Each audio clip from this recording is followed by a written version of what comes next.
This is the Work Smart Hypnosis podcast, session number 338. Joni Brewer on positively charged hypnosis. Welcome to the Work Smart Hypnosis podcast with Jason Linett, your professional resource for hypnosis training and outstanding business success. Here's your host, Jason Linett. Now, if you've been listening to this program for quite some time, you've likely come around to the revelation that we don't tend to wake up one day as small children and make the decision that we want to become professional hypnotists. Now, instead, what very often happens is that we follow some other career path, and by way of some bit of chance encounter, we become fascinated by hypnosis. We then become ravenous to learn as much as we possibly can, going off to trainings, watching videos, and reading books, which then eventually leads to making that decision to open up shop and start to offer our services professionally. That's a big part of my personal story, a story that's been told many times over on this series over the years, and definitely a big part of the story of Joni Brewer from Oregon, who joins me on the program this week. Now, Joni comes from a rather interesting background, a combination of massage as well as being a nurse, and I believe it finally took us 338 episodes for this, people, our very first forester to be on the program, which she did explain it to me, and I need to refine this a bit myself, the difference between a forester and a park ranger, but definitely a fascinating background to then get involved with hypnosis and now be out there offering her services, not just locally in Oregon, but also now, of course, as many of us have done, all around the world. And this whole theme of positively charged hypnosis. As you listen to the episode, you'll hear exactly where that comes from. But this idea of taking what our previous experiences were and how we let that become that leverage into something bigger and better, creating the right mindset that really is crucial to our success and completing the tasks necessary of running our business. And of course, a big part of this conversation, as always, that of finding our clients. We also talk about the idea of some of the little nuances of how do we interact with our clients and the differences of how to do this both in person as well as online. And again, in response to everything we've all been through in the last 18 or 19 months at this point in terms of a pandemic, the opportunity to really expand her practice to people all around the world. And in addition to that, letting teaching and running a local community become a bigger part of that.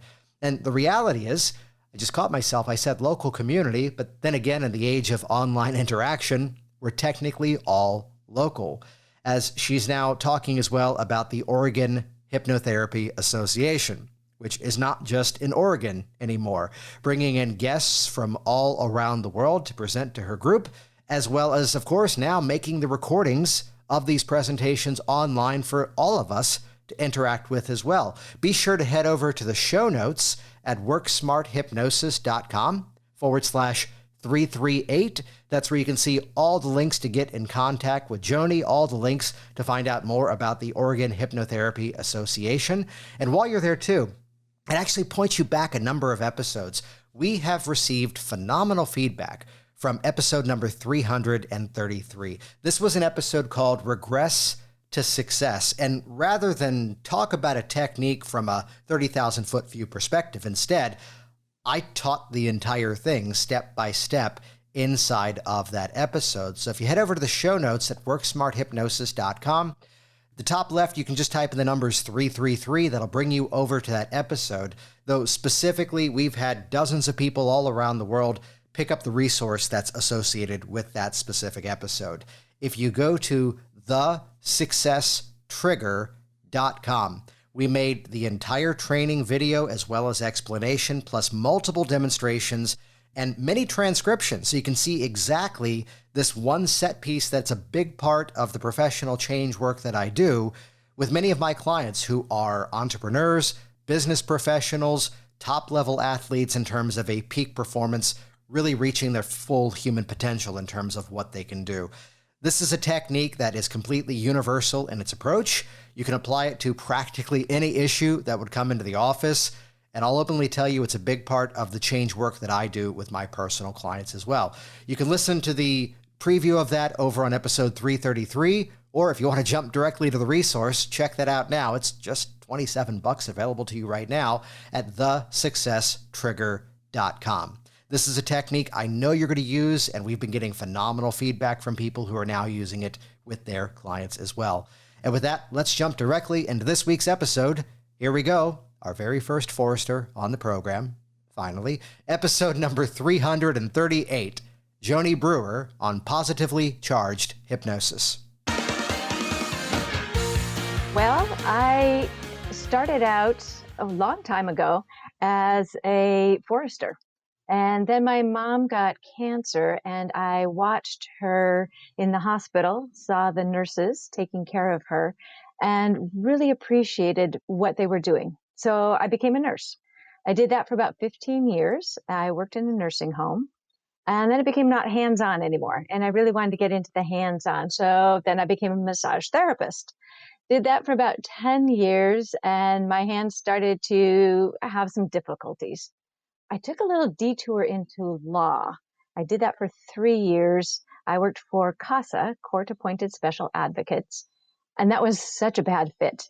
I am into being healthy, and that is a broken system. So it was like, what am I going to do next? And I had been using hypnosis for myself, just some audios that I had. And it intrigued me. And I thought, I want to learn more about this. And there was a fellow right here in Salem who was doing some training.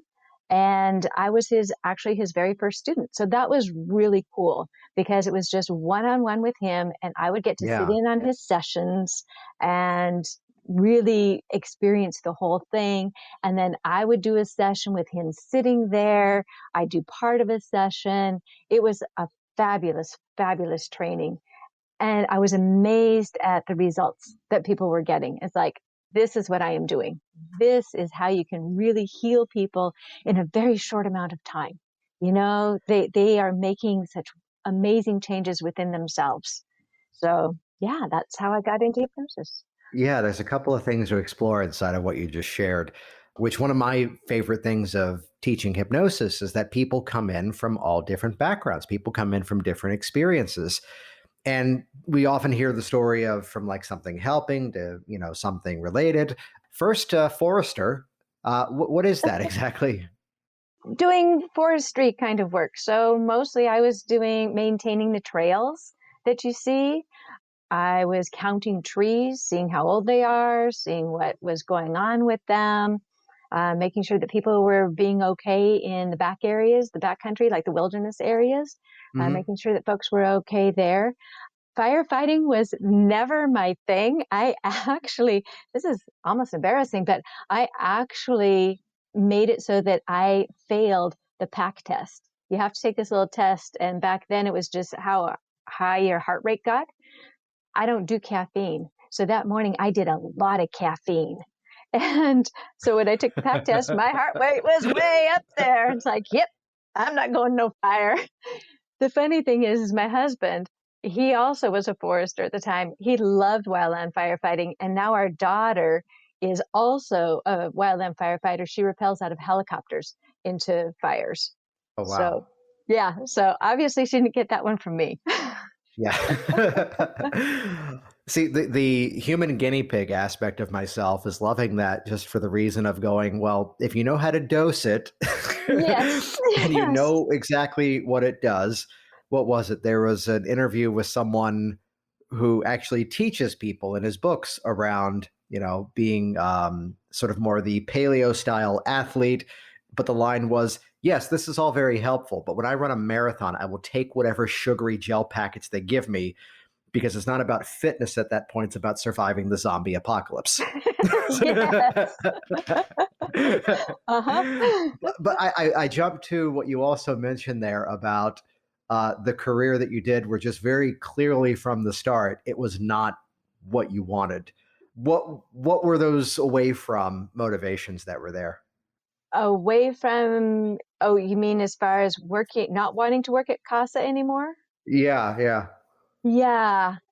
So what we're doing there is every child that's in foster care is supposed to have a an advocate, a CASA, Yeah. and there aren't enough. So first off, we don't get to do all the kids. We only get to do some of them. And then you would see attorneys that were really fighting for things that they shouldn't be fighting for. They were fighting for parents to be able to have their children back when the house was really unsafe still. Hmm. It's like, I totally want to get kids back with their parents. It's so, so important, but not when it's, when they're doing meth and the Yeah. kid is one. It's not safe. And you'd see the attorneys doing this, and so many times bad things were happening. And thank goodness for our CASAs. I mean, I was so grateful that they were there. And I was a CASA myself. So I had my own kids that I was watching over. But the For those system, that don't know, can you define what CASA is? court appointed special advocate. Yeah. Hmm. So we're an advocate for the children. We're the one person that the kid sees all the time. So they may go through many different foster cares. They may be, different doctors. A CASA will be the one that says, hey, did the kid's inhaler make it to this next foster home with them?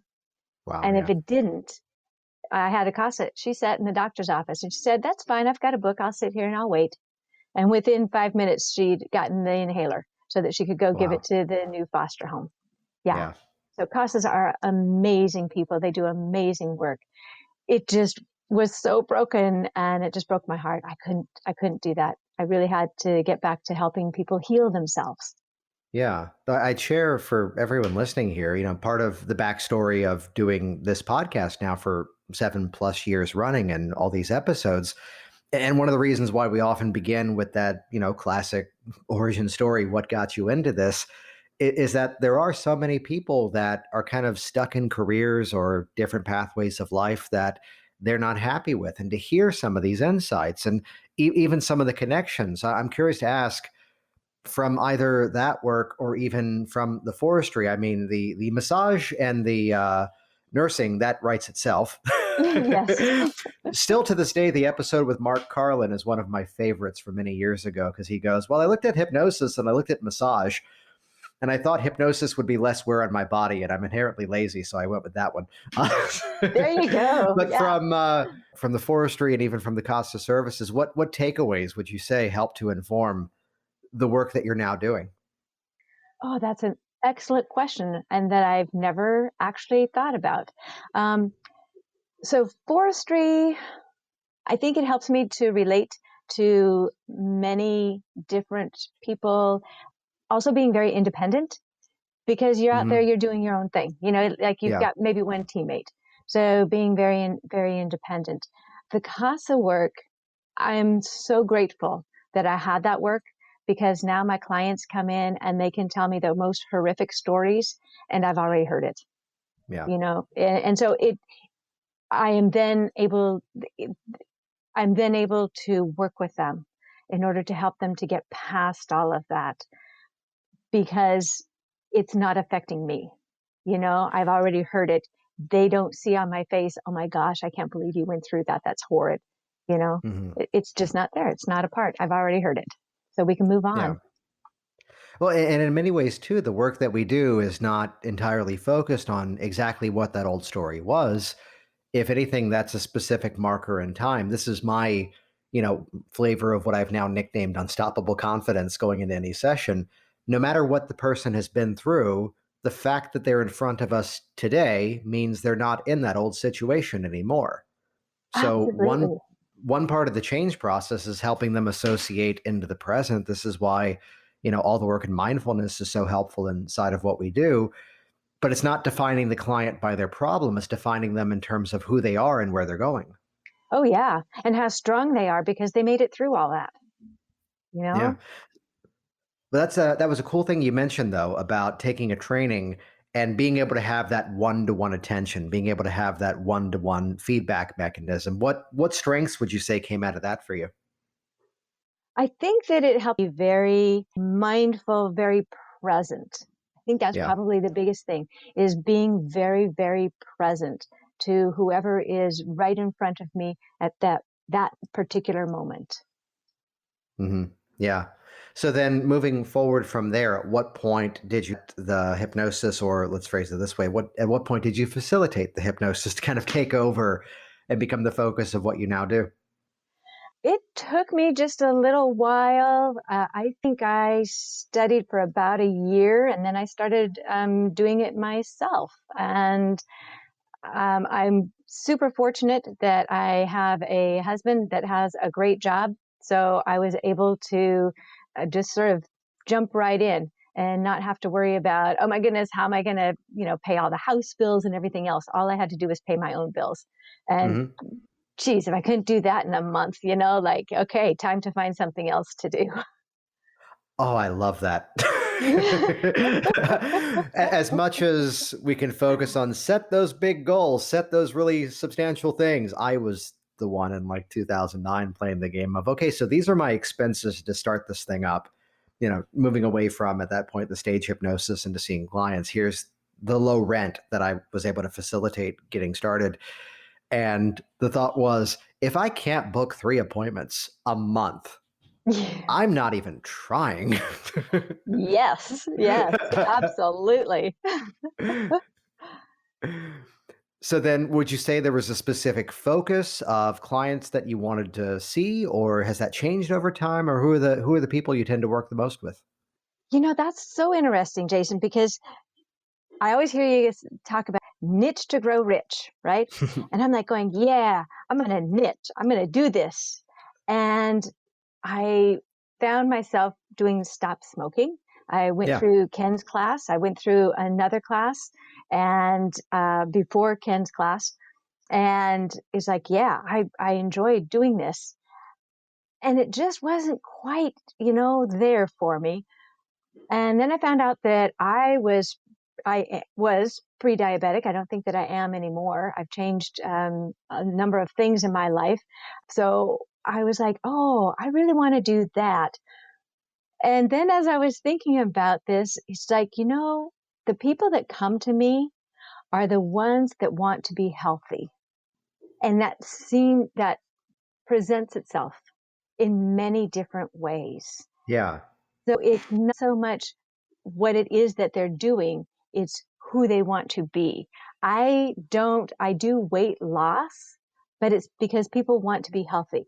My knees are hurting me. My hips are hurting me. I want to be able to do stuff with my grandkids and I can't because I'm overweight. I can't run with them. I can't play with them. I want to be more healthy. I don't ever get somebody that comes in and says, yeah, I want to look really good in my bikini this year. you know, or those old skinny jeans that just don't fit and I want to fit into them. Those are the people that come to me.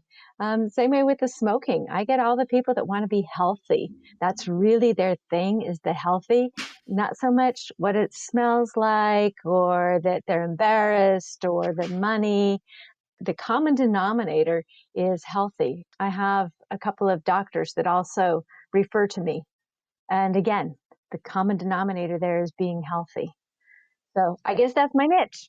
Well, there's a beautiful thing inside of that conversation, which, for what it's worth, I've been 100% online since January this year. I was already mostly online, went fully online during the pandemic as things were at its peak, and saw a few people in person in Virginia before renting that space out to a group of counselors, and now being settled here in Orlando.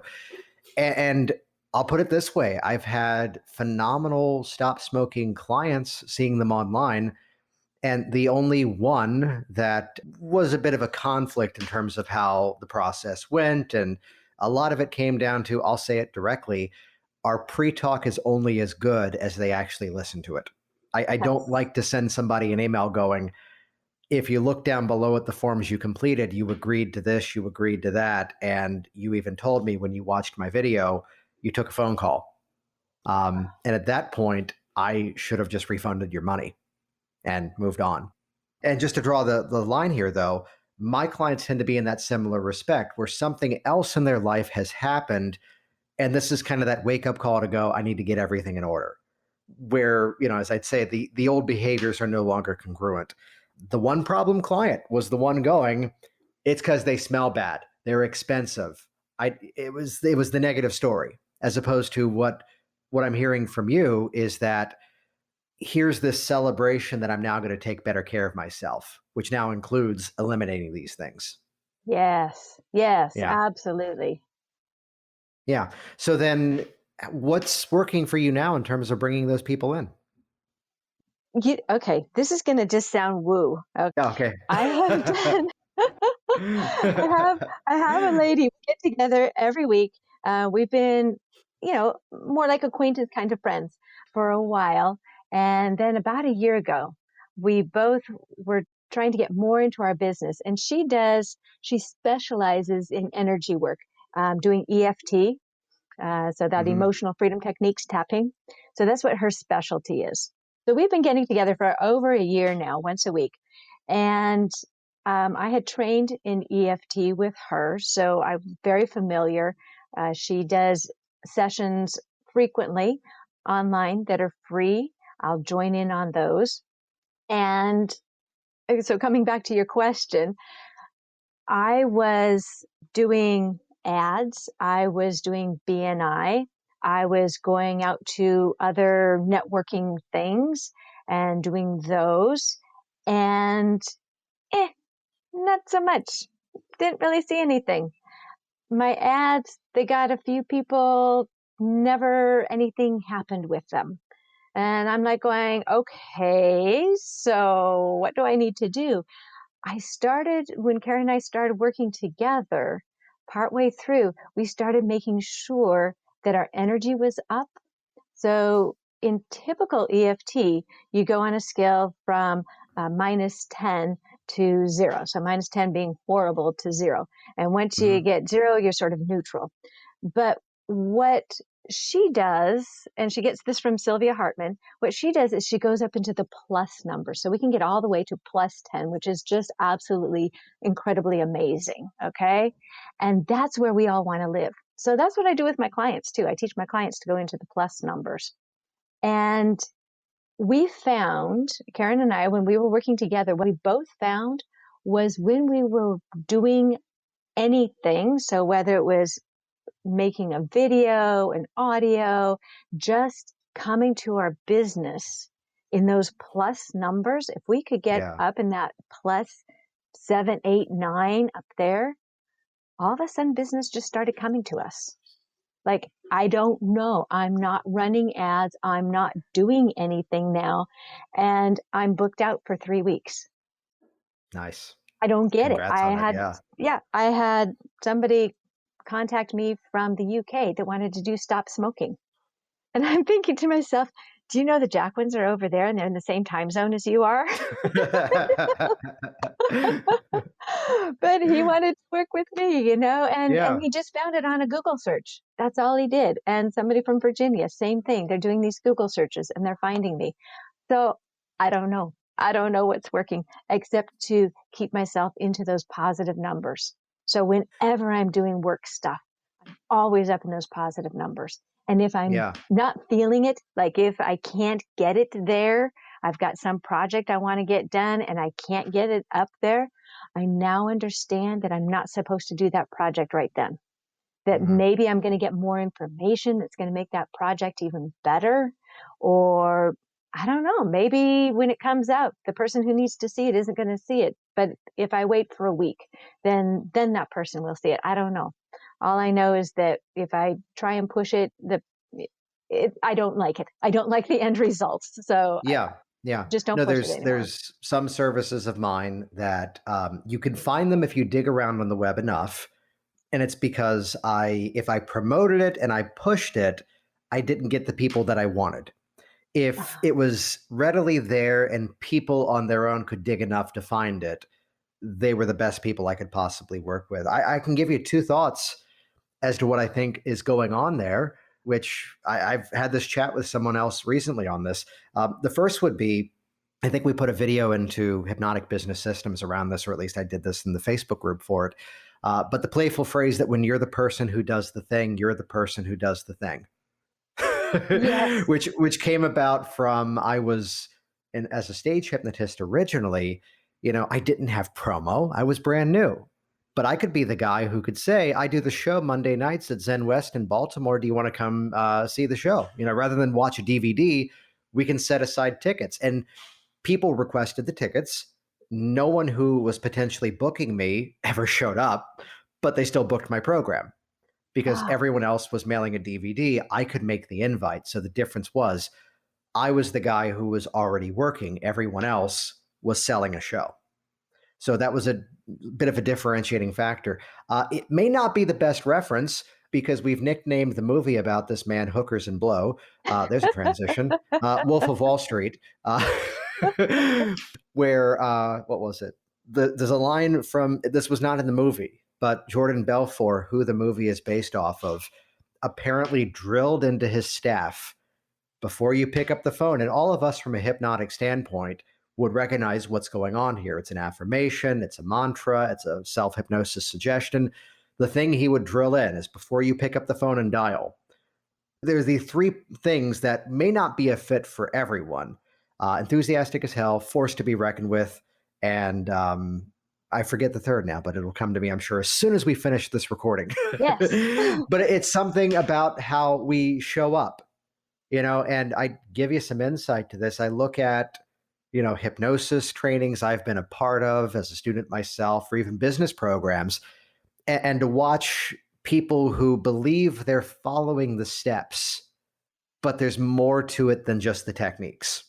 Oh, yeah. Here's a marketing group that I was a member of, and one part of it is going live online and being seen by people. And someone would turn on the camera, and it was just, "Hey, I'm here to be talking about this today." It didn't draw anyone in. Yeah. Be that source of energy that people want to be a part of. Yes. Yes. And, I think that's sometimes why I don't turn on my camera when I think I should. Yeah, That should yeah. word, right? Yeah. And so I just don't. It's like, if I'm not feeling it, I'm not going to put it out there. Nobody wants to even look at it. Like, why would I bother? Well, I'd get into something kind of personal here. Here it is: sharp as a tack, enthusiastic as hell, forced to be reckoned with. This is what's helpful when you're recording with Google in front of you at the same time. Oh, yes. As I'm now 100% a home-based business, other than going to conferences, and yes, we are scheduling for some in-person trainings, probably for 2022. Because hey, let's give this thing a little bit more time. Why not? Yeah. There was a conversation at home around how everything that we have, everything that I've created, is a result of what I call batching by mode. So we told you I'm recording this one. I've recorded 3 others today so far in terms of this podcast, but it's to purposefully get into that mode of production and recording and presentation. There's a reason why I'm doing this on the same day that I'm also teaching a class tonight. So this way it's that writing that consistent mechanism. So it's not about hoping we show up well. It's about turning that on purpose. Yes. Yeah. Yeah. Has that brought in a different kind of client for you as a result of that? I don't know that it's a different kind of a client. There is certainly more clients. I'm thoroughly enjoying all of the clients that I have. Hmm. Yeah. I love that. Yeah. So then the shape of this, the balance of seeing your clients, what kind of changes have you noticed in terms of your business by at one point moving a lot of things online? I think that I've done some videos on my website so that people, like you say, they can get to know me before they actually know me, before we actually Hmm. meet. And I love that. I think that that's been really helpful in finding the right type of clients. And then I have been doing some online work. Most of my work now is in the office. And I Yeah. started doing that and fully masked, windows open, filter on. And, as soon as I could get the vaccine, I got the vaccine. My mother in law is 101, and none of us want to be the one that kills Bernie, So Yeah. we take real good care. I think that going online has made me a better hypnotist. I have learned so much more about taking people in and out and just having more patience. I had a woman yesterday, and the poor thing has not slept more than a few hours in the last 20 years. And she's just desperate. She's tried everything, right? So I had her yesterday, and as you can imagine, she goes right to sleep, right? It's just like, yep, I knew that was going to happen. As soon as we get her relaxed, boom, she's going to go to sleep. And I just allowed her to sleep for a little while. And I never would have been able to do that before, just because I didn't have the confidence that it's going to be okay. I know that she will come up. I know that if I needed to, I could get her up. But the poor thing needs to sleep. And I want her to experience that sleep. So Yeah. while she was experiencing that sleep, I also gave some suggestions in there. But part of the time I just sat quietly with her and let her sleep. And then you could see she'd start coming up. And so then I'd layer on some more suggestions. I'd have her, open her eyes, take herself back down. I did a lot of teaching of the self-hypnosis with that. And I think a lot of that came with doing the online work, because I could see people and I just had to be different. You can't touch people when you're online. So I had to learn how to do things a little bit differently. And it just gave me a little bit more confidence in what I am doing and the level that a person may or may not have to be in. I'm not so much into the whole, you got to be in this deep hypnosis and have your eyes closed thing anymore. Mm-hmm. Yeah, I love that.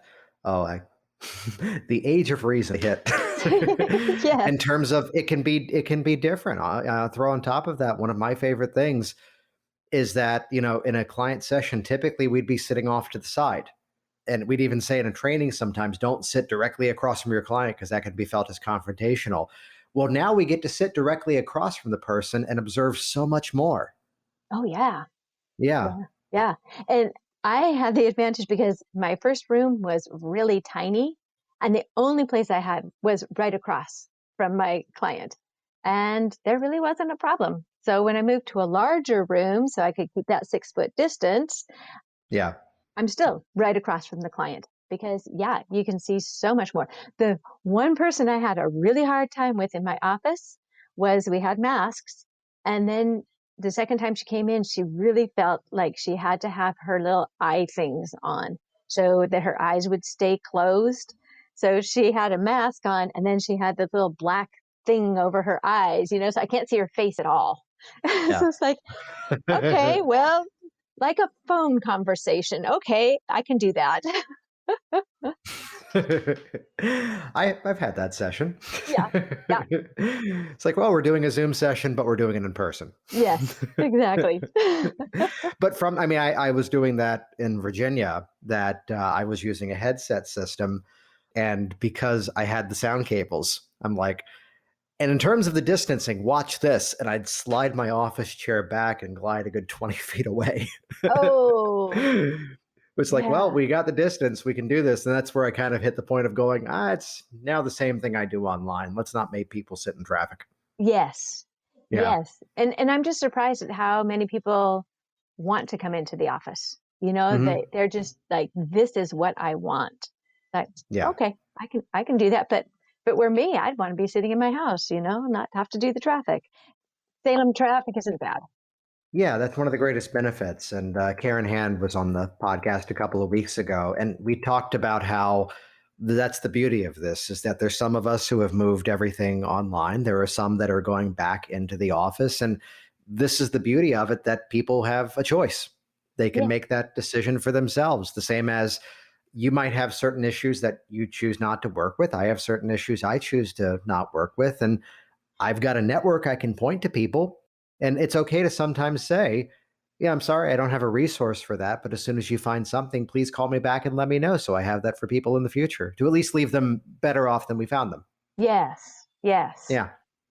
Now, something I wanted to have you on here to chat about was the project that you're currently doing. I would say starting, but it's already in motion and going great from what I've been seeing.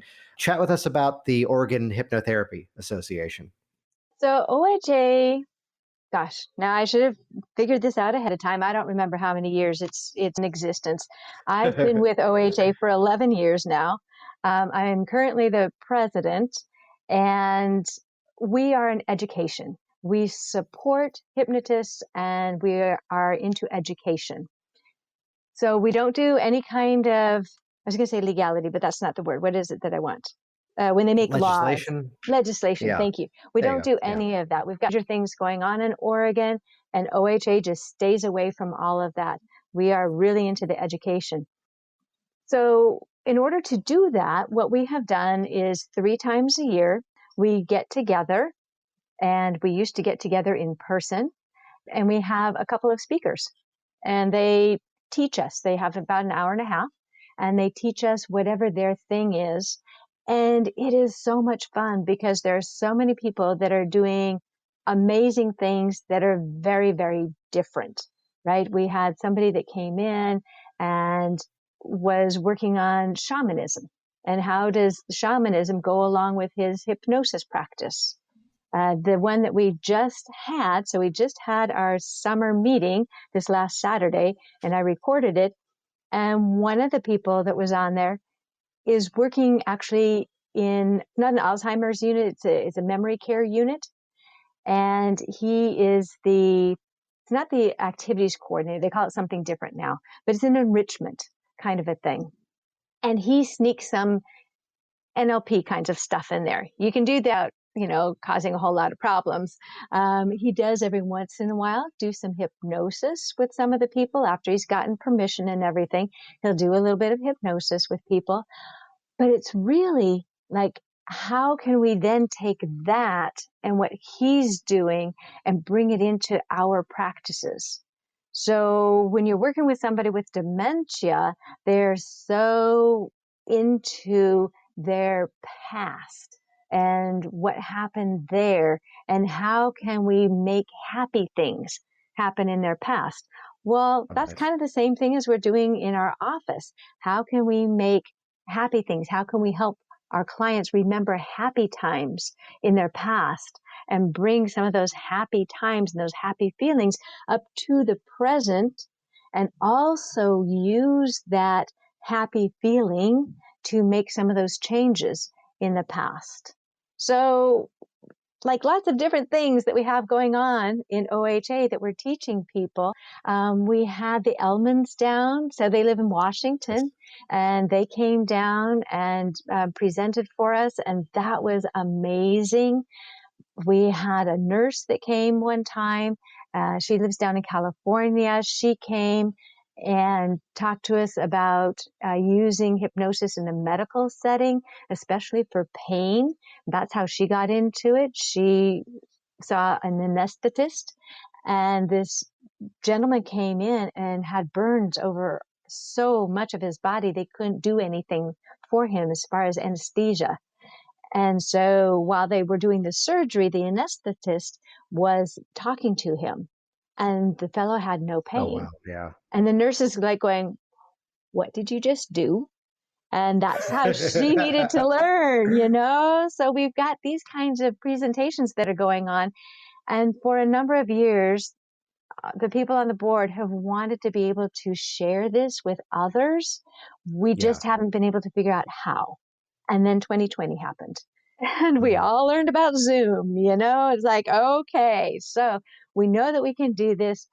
We're still not sure what we're going to be doing as far as monetizing this, because we kind of feel like, well, the members are paying to be a member, and they're the ones that are getting these people here. They're paying to get these people here. When we're meeting in person, we always charged because there's the room fee, and then there was lunch, and then a little bit in order to cover whoever it was that was coming in. So how do we monetize that one? We haven't figured that one out yet. So I'm putting this up, and it'll be on the Facebook page. I'm going to be posting it today, and it'll be up for a little while for free while we figure out what we're going to do about this. So we need to figure that out. But I'd share some personal insight on that, which is that, yes, it's clear now that this podcast is one of the promotional arms that brings people into my programs and into my trainings. The more successful the person that I meet, though, there's this willingness that there's a need that's there, and they're looking to help people satisfy and solve that need. And it's only over time that there becomes some sort of specific monetary function of it that then, yes, pays the bills, but also takes care of other, let's say, other expenses that are just involved with living. On the Hypnotic Language Hacks podcast, I had Pat Flynn, who hosts the biggest business podcast that's out there. And to hear him tell the story over on that one that, well, there were people who were struggling with a specific problem and I had a solution for that. So I just started to go online and teach people what I did. And it was only by listening to them that they were going, this is so helpful. Do you have a product for this? Him realizing, oh, I guess I could. Yeah. And that's what created everything else. I love the intention, though, of here was something that we were doing locally. And I mean, that's the story of this podcast, too, of, hey, it's the same meetup attendees every month. Let's bring this to a bigger audience and see what happens. Yeah. Yeah.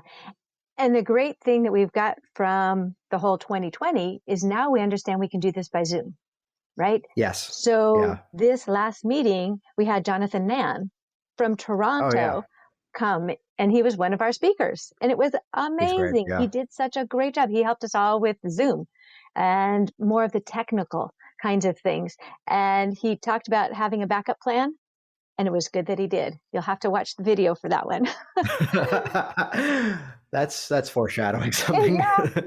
Yeah. So we are planning on, our plan forward is to continue starting next year. Our fall meeting is going to also be by Zoom, but hopefully by next spring, we'll be able to all get together again. But we want to continue to be able to record our meetings and have people come in virtually.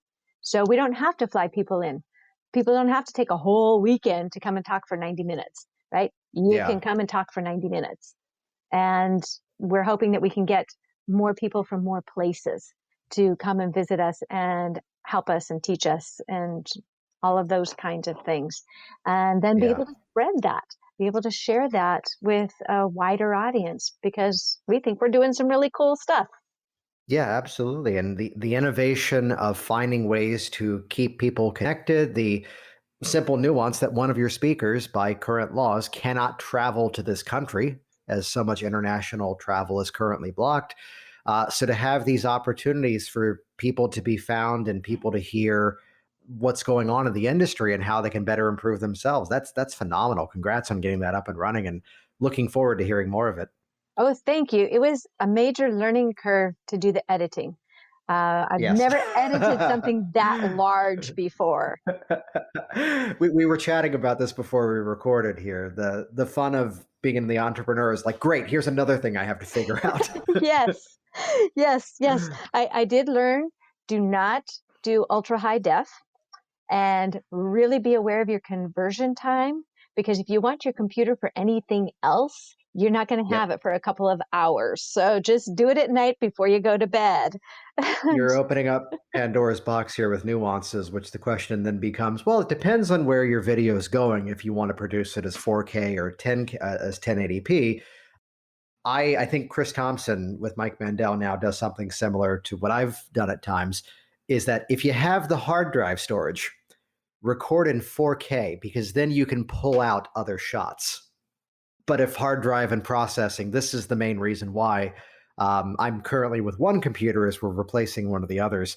But that's why for years I've been a two-computer business. There's the laptop and then there's the desktop. Why? Because when the desktop is rendering video, you can't do anything else on it. Oh, yeah. Or it's the game of, okay, so let's turn this on and I will look at it tomorrow. Yes. Yep. Which again, this is what we all went to our first hypnosis training to attend, right? That's right. Yes. Yeah. So I was chatting before. It's like, I have a wobbly camera right now. Here's what I just bought to Frankenstein a system to make it stable. Now I have a solution for this. Okay. What's the website for Oregon Hypnotherapy Association? It stands for Oregon Hypnotherapy Association Northwest. So it's OHANW. Excellent. We'll be sure to put that in the show notes at worksmarthypnosis.com. We've been doing lately, this is episode number WSH338. So if you go to worksmarthypnosis.com/338, you'll find the links and more about Joni on that page. What's a website people can track down to find out more about you? brewerhypnosis.com. Nice. So easy, so simple. I don't have a whole lot of creativity when it comes to. I resisted jasonlinett.com for so many years because people screw up the spelling. Oh, But, yeah. so I'm slightly jealous. That's great.